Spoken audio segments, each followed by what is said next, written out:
나라를 위해 목숨을 걸었던 제 아버지를 물어뜯는 인간들, 특히 용서할 수 없습니다.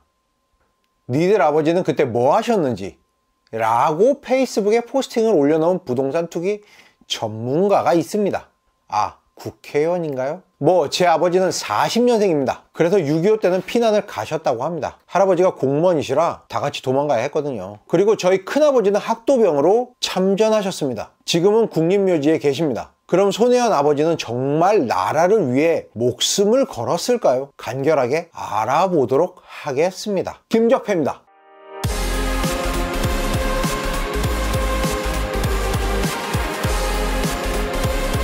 부동산 투자 전문가 손혜원 더불어민주당 의원의 부동산 투기 의혹이 부친 독립유공자 선정 과정에 대한 논란으로 번졌습니다. 일반인이 상상하기 어려운 여러 특혜를 누려온 것으로 의심받고 있습니다. 보훈처 자료에 따르면 손 의원의 오빠인 손 모 씨가 지난해 2018년 2월 전화로 신청했다고 합니다. 전화로?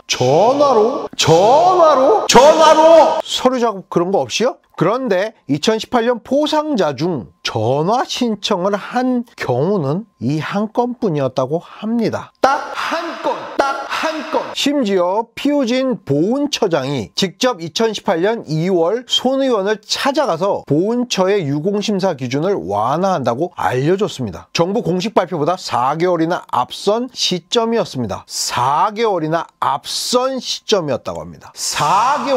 4개월이나! 거기다가 직접 3차례나 찾아가서 진행 상황을 보고했다고 합니다. 묻지도 따지지도 않고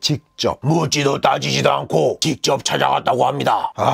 나 보훈처장을 오라가라 하면서 유공자 신청을 했다고요? 보훈처장도 핫발이네? 국회의원이 오라가라 하면 가는 사람이에요? 오고 가는 사람들? 나 신발 진짜 어이가 없네.